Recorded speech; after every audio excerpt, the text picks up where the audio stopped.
Intégral Placement, Cédric Decoeur, Guillaume Sommerer sur BFM Business. Et oui, on parle de vos placements, de votre argent avec Frédéric Durand-Bazin. Bonjour Frédéric. Bonjour Guillaume, bonjour Cédric. Bonjour Frédéric. Vous êtes rédacteur en chef au magazine Le Particulier. Alors cette semaine, Frédéric, vous voulez mettre fin aux idées reçues sur les donations. Exactement. On le voit au long des courriers qu'on reçoit assez abondamment sur ce sujet-là.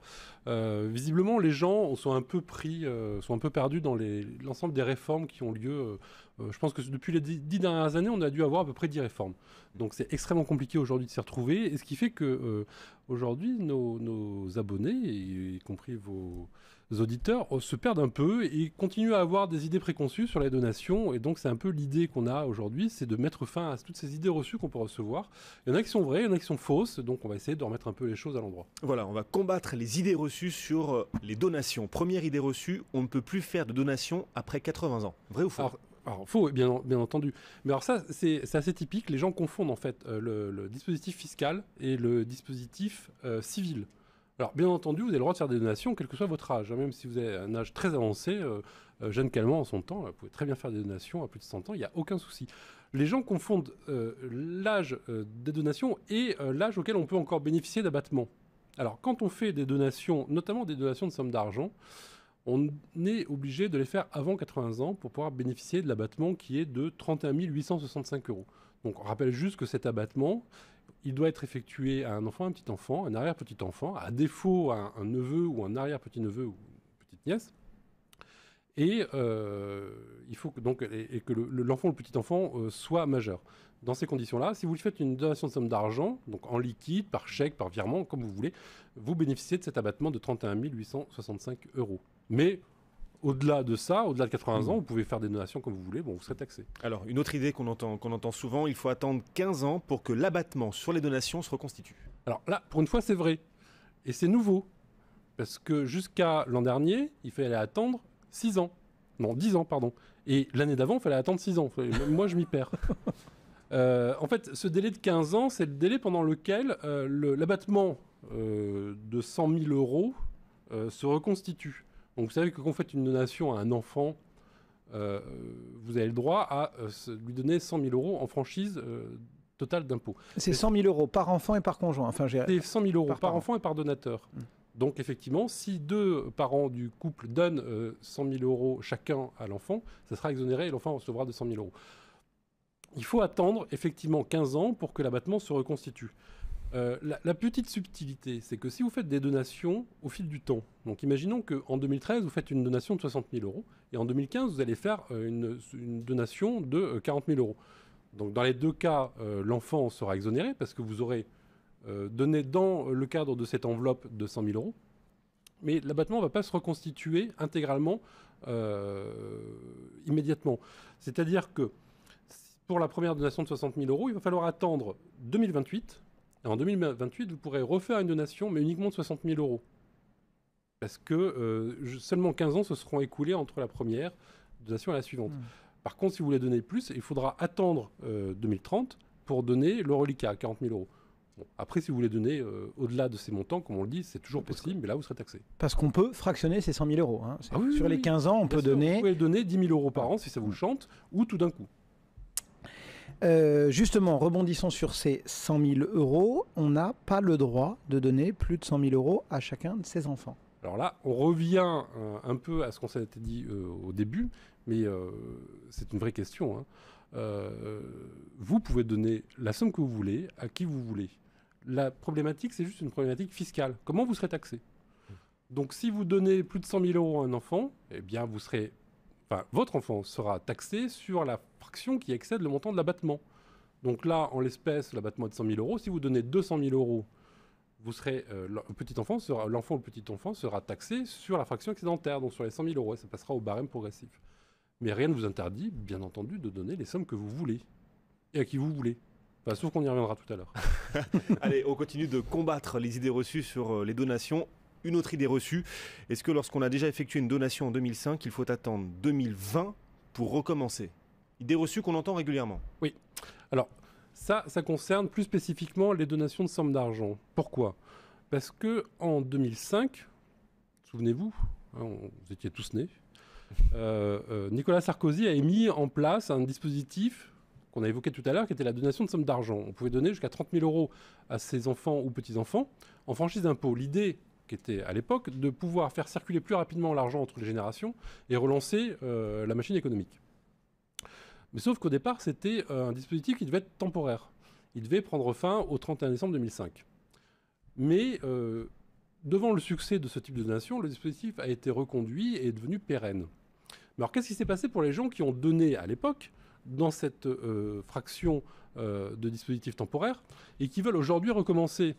Parce que, comme on l'a dit tout à l'heure, c'est possible aujourd'hui dans la limite de 31 865. Alors, le fisc a rendu ce qu'on appelle un rescrit, c'est-à-dire une réponse qui est opposable à l'ensemble des contribuables et à l'ensemble des agents des impôts, en disant, à partir du moment où la donation a été faite avant le 31 décembre 2005 et que la donation a été enregistrée auprès du fisc avant le 31 décembre 2006, vous pouvez recommencer la donation sans attendre ce fameux délai de 15 ans. Et il faut encore respecter les conditions qu'on évoquait tout à l'heure. Donation de somme d'argent, un enfant, petit enfant, arrière-petit enfant, majeur. Et avoir moins de 80 ans. Un mot justement sur les petits-enfants. Ils n'ont pas à déclarer les sommes qu'ils reçoivent chaque Noël, par exemple? Alors là, on rentre dans une notion d'un flou très compliqué, parce que là, on est dans la notion des présents d'usage. Alors, le présent d'usage... C'est pas valable que pour Noël. Hein. C'est valable pour tous les événements. Le présent d'usage, c'est un don que vous allez faire à un proche, à une occasion bien spécifique. Donc, anniversaire, mariage, communion, Noël, examen. Réussite aux examens. Bon, voilà. C'est des sommes... on est là juste pour gratifier l'enfant à l'occasion de cet événement ou d'une réussite. Le fisc dit, c'est un présent d'usage, il n'est pas taxable, à condition que ça ne vous appauvrisse pas. C'est une notion un peu compliquée. Globalement, on regarde en fait le patrimoine de celui qui donne, et on dit, bon, ben, finalement, vous avez un patrimoine de temps, de 1 million d'euros par exemple, si vous donnez 1 000 euros à votre enfant à l'occasion de la réussite d'un examen, non, ça ne va pas vous appauvrir. Donc là, vous ne serez pas taxé. Par contre, si le présent d'usage est disproportionné par rapport à votre patrimoine, là, le fisc va regarder de plus près et va dire, non, en fait, là, c'était une véritable donation avec volonté de vous appauvrir pour transmettre une partie de votre patrimoine à vos descendants. Donc là, on va vous taxer. Donc si on résume, quand on est pauvre et généreux, le fisc vous sanctionne. Quand on est riche et radin, en revanche, le fisc ne sanctionne pas. On peut voir les choses comme ça. Bon. Et les petites sommes qu'on donne chaque mois pour aider un enfant en difficulté, par exemple, on n'est pas obligé de les déclarer non plus au fisc? Je vais faire encore une réponse de Normand. En fait, ça dépend. Ça dépend toujours pareil, du patrimoine de celui qui donne et de l'état de besoin de celui qui reçoit. Comme vous le savez, hein, quand vous avez des enfants, vous êtes soumis à une obligation d'assistance. Donc vous devez l'aider en cas de coup dur. Donc si vous rentrez dans ce cadre-là de l'assistance, non, ça ne sera pas une donation taxable, ça sera pas rapportable à la succession et personne n'y trouvera rien à redire. Si en revanche vous donnez des petites sommes à un enfant qui n'en a pas spécifiquement besoin parce qu'il a un travail, parce que il a des revenus, parce que c'était juste pour partir en vacances. Juste pour partir en vacances. Là, le fisc pourrait regarder d'un peu plus près. Alors, juste petite précision, on parle toujours du fisc. En fait, généralement, c'est plutôt les héritiers qui vont aller contester, enfin les autres héritiers qui vont aller contester cette donation, parce que le fisc, il est quand même pas si inquisiteur que ça. Il va pas aller regarder tous les mouvements sur les comptes bancaires dès lors qu'il y a des petites sommes de 100, 200 ou 300 euros qui sont donnés tous les mois. Vous avez parlé tout à l'heure de dons manuels et il y a une idée reçue qui dit que les dons manuels n'ont pas à être déclarés au fisc. Alors justement, c'est tout leur intérêt, entre guillemets. Ça s'appelle don manuel parce que c'est un don qui est remis de la main à la main. Donc, bien entendu, ça se fait en dehors du regard du fisc et en dehors du regard du notaire. Donc, ces donations, effectivement, n'ont pas à être déclarées au moment où vous les faites. Vous pouvez le faire. Parce que il y a même un formulaire. Il y a même un formulaire. Je ne vous donnerai plus le numéro parce que je ne l'ai plus en tête, mais il y a un formulaire qui permet de déclarer, effectivement, les dons manuels. Pourquoi est-ce qu'on a intérêt à le faire? Parce que, de toute façon, si la personne à qui vous donnez est votre héritier, vous serez obligé de révéler le don au moment... Enfin, en tout cas, l'héritier sera obligé de révéler le don au moment de votre décès. Et là, les choses vont se compliquer parce que la somme qui va être retenue par le fisc au moment de la révélation du don, c'est pas le montant du bien qui était donné au jour de la donation, mais c'est le montant du bien au jour de la révélation. Donc imaginez que ce soit une petite peinture. Il y a des cas justement comme ça, une petite aquarelle qui à l'époque valait 5 000 €. Et l'artiste a pris une cote pas possible. Et 15 ans après, cette même aquarelle vaut 100 000 €. Eh bien, il faudra réintégrer 100 000 € à la succession. Donc c'est une des raisons pour lesquelles vous avez intérêt quand même à déclarer ces dons. Première chose, ça fixe la valeur du bien au moment où vous faites la donation. Et deuxième intérêt, ça vous permet de bénéficier des fameux abattements de 100 000 € dont on a parlé tout à l'heure. Donc si vous êtes en deçà, vous n'êtes pas taxé. Bon, je vous ai retrouvé ça, c'est l'imprimé 2735. Bravo, vous êtes formidable. Oui, merci Internet. Allez, les dons manuels, donc, on les déclare au fisc. On continue de battre en brèche les idées reçues. Il nous reste 3 minutes 30, Frédéric. Imaginons, par exemple, je veux donner 50 000 € à chacun de mes enfants. Est-ce que je suis obligé de passer devant un notaire ? Non, à partir du moment où vous entendez bien avec vos enfants, vous pouvez donner 50 000 € à chacun, il n'y a aucun problème. D'accord. Et vous pouvez le faire, évidemment, sans passer devant le notaire. Ceci dit, parce qu'effectivement, il faut toujours moduler les réponses. Ceci dit, ça peut avoir un intérêt de passer devant un notaire pour une simple raison, c'est que si vous avez 2 ou 3 enfants et que vous leur donnez chacun 50 000 €, le premier, qu'est-ce qu'il va faire ? Il va s'acheter une voiture, il va tout dépenser. Le deuxième, il va investir dans sa résidence principale et le bien va prendre de la valeur. Au moment de votre décès, on va réintégrer ces sommes-là, comme on l'a dit tout à l'heure, parce que ce sont vos héritiers. On va réintégrer quelle somme ? Pour celui qui a tout dilapidé, on va réintégrer 50 000 €. Et pour celui qui a fait fructifier son capital, on va réintégrer la valeur du bien au moment du décès. Donc ça va créer des déséquilibres. Et peut-être que celui qui a été un bon gestionnaire va devoir récompenser en plus son frère ou sa sœur dispendieuse pour lui dire oui, mais je suis bon gérant, mais en plus je te fais profiter de mes belles qualités. Donc l'intérêt, c'est de faire une donation partage. L'avantage de la donation partage, qui se fait, elle, devant notaire, c'est qu'on fixe une fois pour toutes les valeurs, et puis les biens qui ont été donnés à ce moment-là ne sont plus rapportables à la succession. Donc ça, c'est l'avantage. Et juste deuxième point, il faut savoir que la donation devant notaire est systématiquement obligatoire lorsqu'il s'agit d'un bien immobilier. Voilà. Bon à savoir. Ouais, très clairement. On continue de répondre vrai-faux, Frédéric. Oui. Un enfant ne peut pas s'opposer à la donation partage intergénérationnelle qu'un parent souhaite réaliser au profit de ses petits-enfants. Vrai ou faux ? Alors faux. Bon. L'enfant, il a toujours la possibilité de s'opposer à une donation à partir du moment où ça vient contrecarrer ses propres intérêts. Donc là, en l'espèce, la donation partage intergénérationnel, c'est la possibilité récente qui est donnée au donateur de commencer à préparer sa succession de son vivant en donnant non seulement à ses enfants, mais aux enfants de ses enfants, pour pouvoir aider l'ensemble de la cellule familiale. Comme on le sait, on hérite de plus en plus tard, et en général, les enfants, quand ils héritent, ils n'ont plus besoin de cet argent. Donc le donateur, il préfère anticiper. Mais pour que cette donation partage intergénérationnelle soit valide, il faut, elle, pour le coup, qu'elle se passe devant un notaire, comme toutes les donations partage, et que l'ensemble des parties signent l'acte. Donc dès lors qu'un enfant refuse cette donation au prétexte, d'ailleurs peu importe le prétexte, on ne peut pas réaliser la donation partage intergénérationnelle. Donc oui, on peut s'y opposer. Allez, une autre idée reçue, imaginons par exemple les enfants de ma conjointe que j'ai élevés bénéficieront des mêmes abattements fiscaux que mes propres enfants. Vrai ou faux ? Faux. C'est pas vos enfants. Il n'y a aucun lien de sang qui existe entre vous et les enfants de votre conjoint. Donc si vous voulez les gratifier, ils seront taxés comme un tiers et donc ils supporteront 60% de taxation sans aucun abattement. Dernière question sur le divorce. Est-ce qu'on peut récupérer la donation faite à son épouse il y a 20 ans après un divorce ? Alors, tout dépend de la nature de la donation. S'il s'agissait d'une donation simple, non, vous ne pouvez pas récupérer.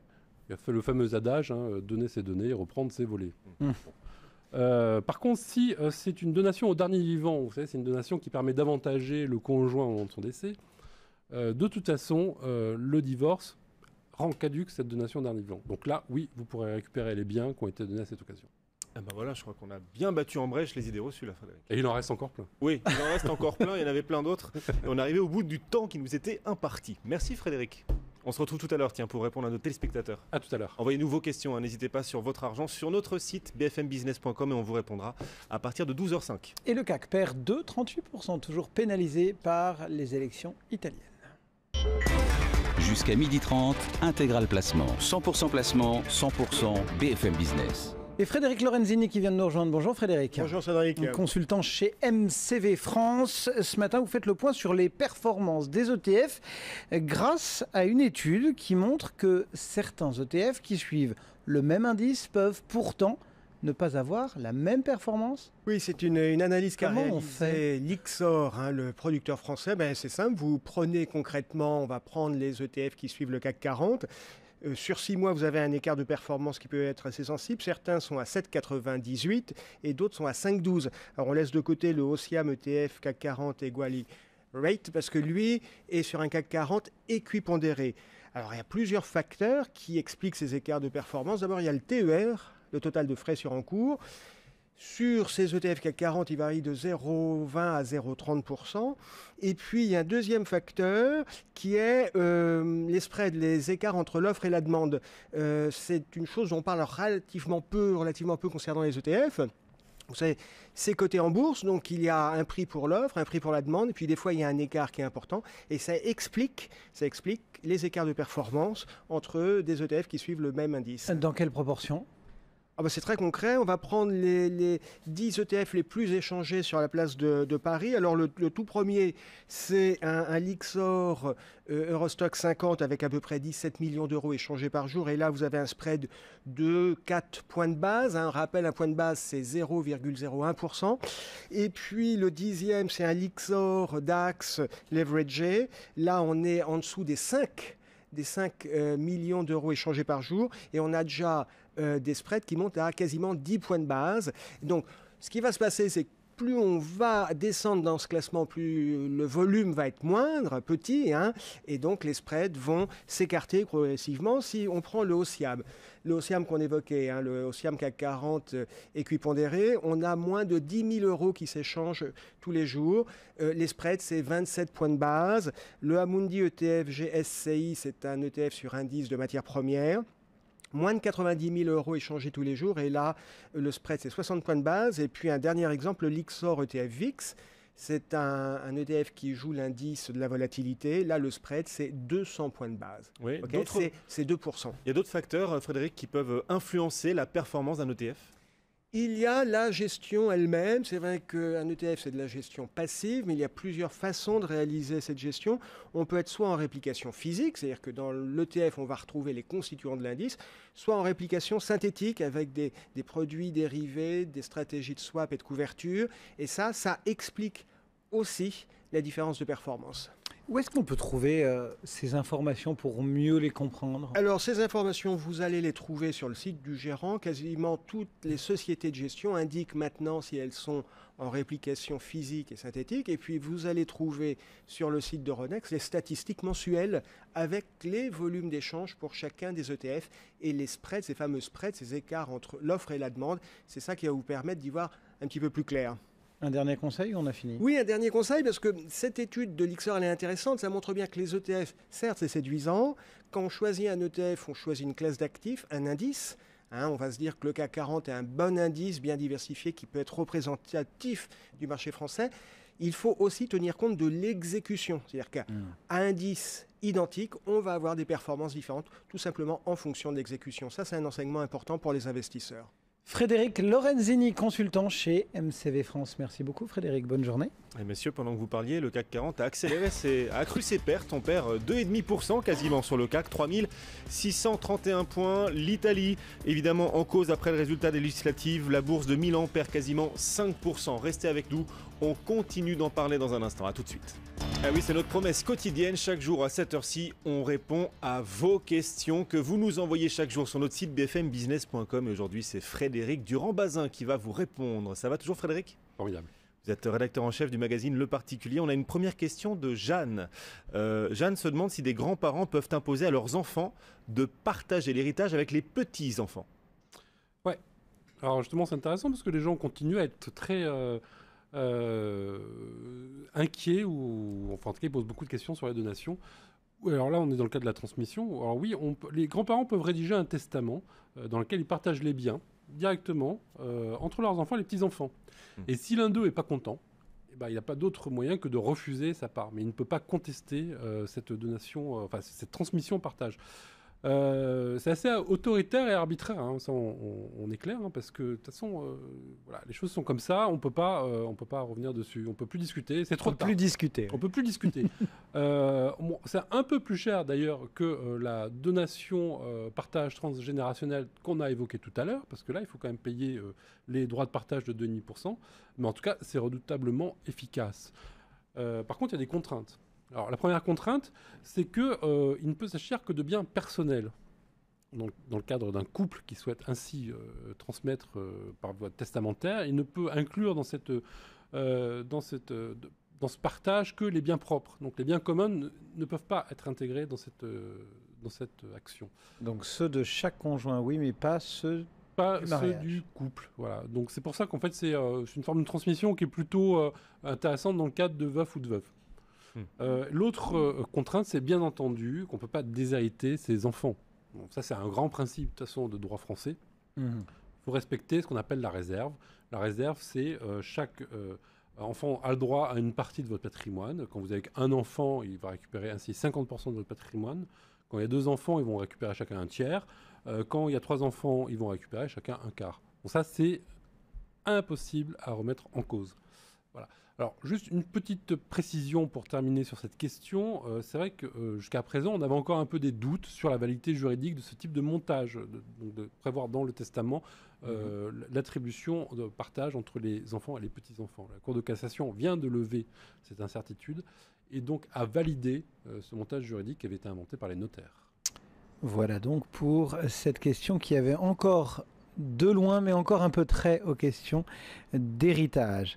On a Frédéric maintenant, qui, sur toute autre chose, nous écrit de Marseille. Sa banque a prélevé sur son compte des frais, une assurance sur compte qu'il ne se souvient pas d'avoir souscrit, et son conseiller joint par téléphone ne lui répond pas. Est-ce qu'il peut saisir le médiateur de sa banque ? Alors, la saisine du médiateur de la banque, oui, pourquoi pas. Il faut savoir que le médiateur il est compétent pour l'ensemble des litiges qui oppose le particulier à sa banque. Là, il y a juste un petit problème, un petit point délicat, parce qu'on est en matière d'assurance. Donc en matière d'assurance, on ne sait pas trop si c'est le médiateur de la banque qui va être compétent ou si c'est le médiateur de l'assurance. En fait, ça dépend un peu de la pratique de chaque banque. C'est un point à lever.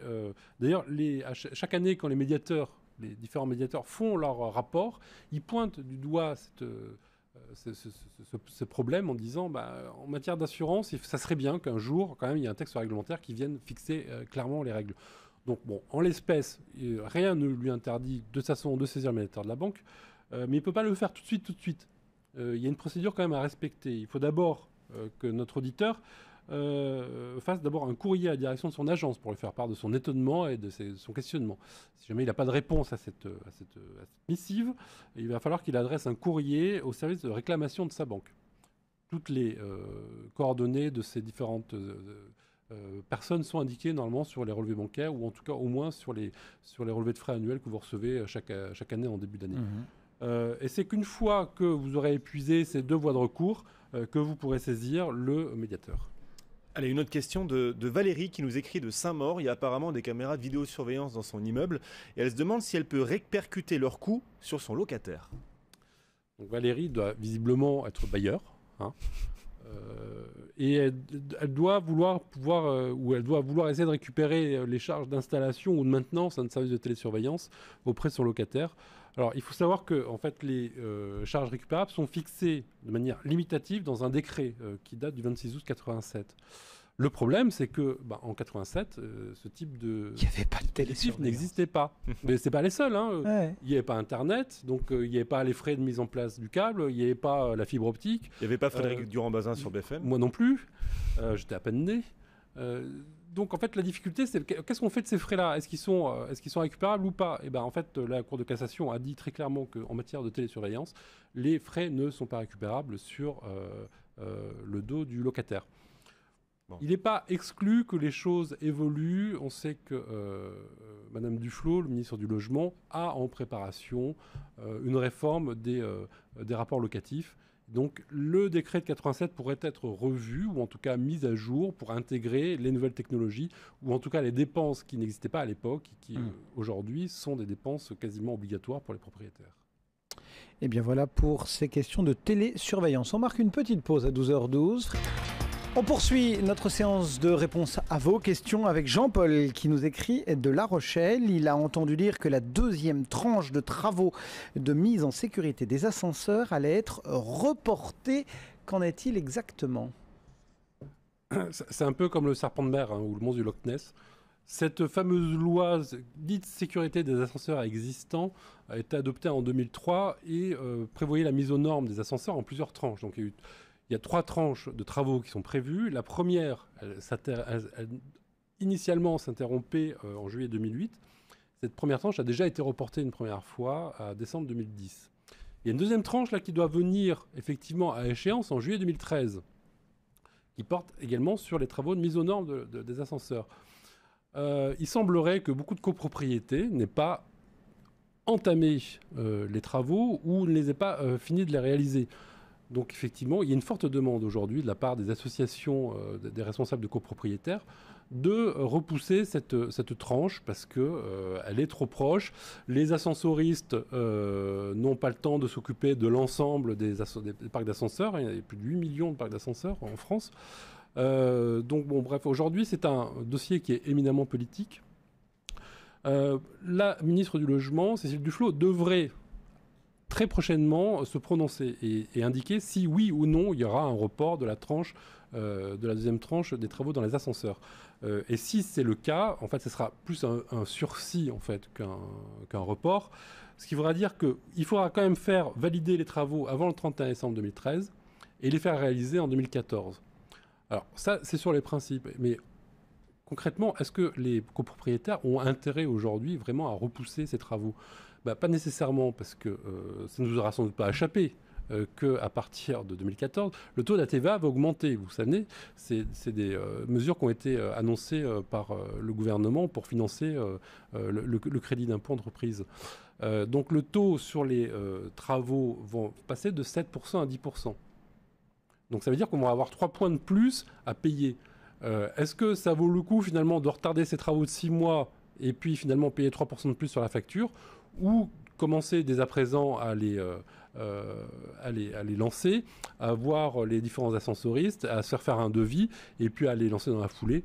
D'autant plus que la deuxième tranche, c'est pas la tranche la plus lourde, donc ça vaut sans doute le coup quand même de s'y intéresser de plus près et peut-être lors de la prochaine assemblée générale des copropriétaires de faire voter cette mise aux normes.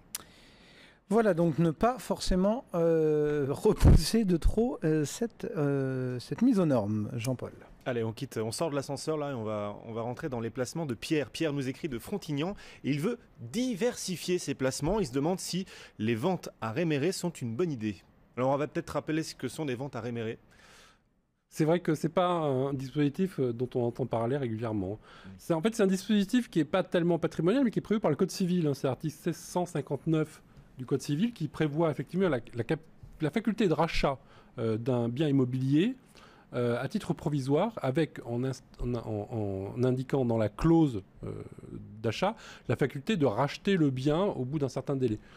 Alors bon, comme ça a l'air un peu abscon, mais en fait ça a une vraie portée pratique, notamment pour les professions libérales ou pour les professions indépendantes qui se retrouvent, hélas pour elles, dans une situation de faillite ou de cessation d'activité. Elles sont criblées de dettes, mais elles ont encore dans leur patrimoine leur logement, par exemple. Donc l'idée, c'est de ne pas les forcer à vendre leur logement, se retrouver à la rue.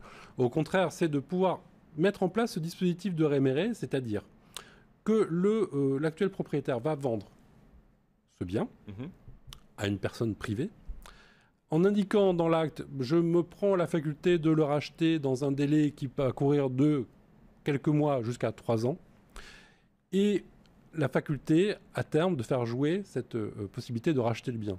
Donc au moment où il vend le bien, ça va être mis en place par une société spécialisée. On va restructurer son patrimoine, on va apurer ses dettes. Si la personne était interdite bancaire auprès de la Banque de France, ça va lui permettre de lever cette interdiction. Une fois que sa situation financière sera apurée, la personne en cause pourra resouscrire un crédit immobilier classique pour pouvoir racheter son bien.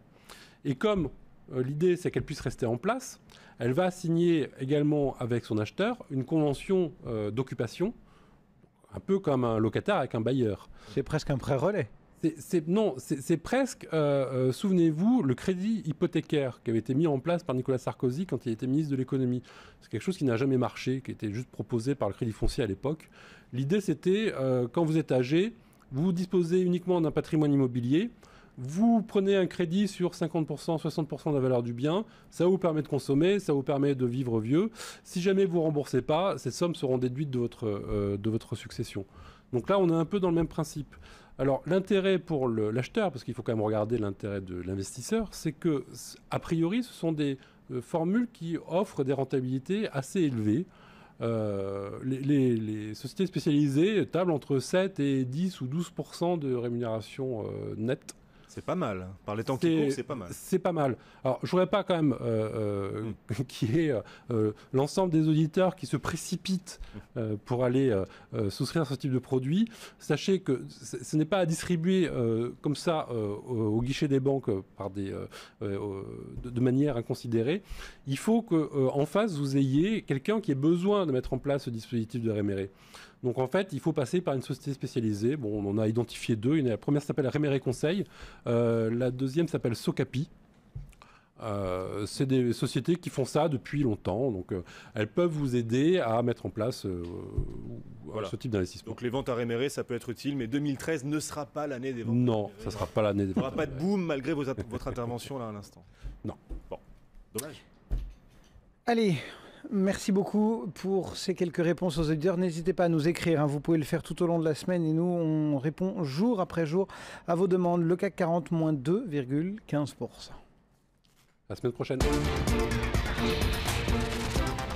BFM Business, numéro 1 sur l'économie. Et quelques conseils encore en termes de petites et moyennes capitalisations avec Sébastien Féjean. Bonjour Sébastien. Bonjour. Vous êtes directeur associé chez les Midcaps. Vous avez d'abord distingué Parrot. Parrot, vous êtes à l'achat. Oui, parce qu'en fait, Parrot, c'est distingué, mais plutôt dans un mauvais sens, puisqu'en fait, la société dont on a déjà parlé sur votre antenne à plusieurs reprises a publié en fait la semaine dernière un chiffre d'affaires qui a été quelque peu décevant.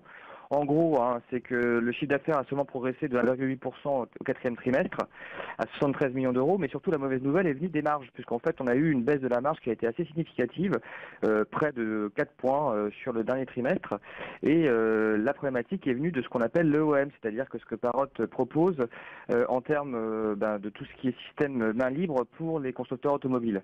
Donc tout le monde sait évidemment qu'en ce moment c'est quand même pas la fête pour les constructeurs automobiles, mais c'est vrai que là ça a été effectivement un impact qui a été sensible.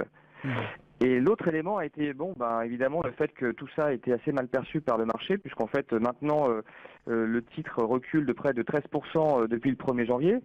Et en même temps, nous, on considère que si effectivement le premier semestre va être encore compliqué, l'arrivée des nouveaux produits, et notamment du produit phare qui s'appelle Astéroïde, qui est en fait une plateforme qui permet à votre voiture d'être connectée via donc l'espèce de Apple Store, mais qui serait développé qui est développé par Parrot, avec beaucoup d'applications, notamment Spotify et Deezer, vraiment plein de choses, et qui vous permettent à la fois donc de pouvoir accéder à Internet, mais également de regarder la télévision. Et du coup, le gadin que vous évoquiez peut constituer un point d'entrée ce matin, par exemple, sur les 25,10 €. Nous, on pense oui, parce que vu qu'on vise 34,50 €, et qu'on voit effectivement qu'en plus, dans une journée un peu difficile boursièrement parlant, on a quand même un titre qui se tient plutôt bien, donc on peut estimer que la purge est finie, parce qu'on pense que le marché a un peu surréagi.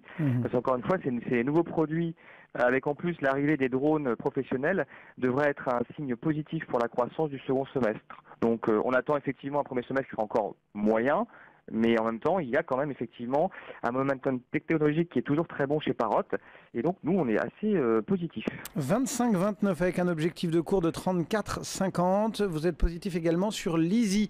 Un petit peu rapidement parce qu'on est un peu court. Ça va être très rapide. Vous savez quelle est la proportion dans un avion qui est constitué, quel est le poids que représentent en fait les systèmes de fixation dans un avion? Dites-nous. 30% du poids de l'avion. Eh bien. Voilà, donc ça fait du kérosène. Voilà, exactement. Donc ça veut dire qu'en fait l'Easy est exactement spécialisé là-dedans. Et donc on considère évidemment que le fait qu'il soit très orienté dans le secteur aéronautique est un élément positif. Donc nous, on a bien apprécié la publication qui a eu lieu la semaine dernière. On vise 75 €. Voilà donc les deux choix de Sébastien Féjean. Parrot avec un cours de 34,50 à attendre et Lizzie avec un cours de 75 € à viser. Merci beaucoup Sébastien Féjean. Très bonne journée chez ID Midcaps. Le CAC, Cédric, il recule très nettement, très nettement, moins 2,2%. Actuellement, on est à 3640 points pour notre CAC 40. La bourse de Milan signe bien sûr la plus forte baisse après les législatives italiennes. Milan qui perd 4,7%. Le marché obligataire lui aussi continue de se tendre un petit peu, légèrement. On va bien sûr continuer d'en parler toute la journée sur BFM Business. On va continuer de décrypter le résultat de ces élections en Italie.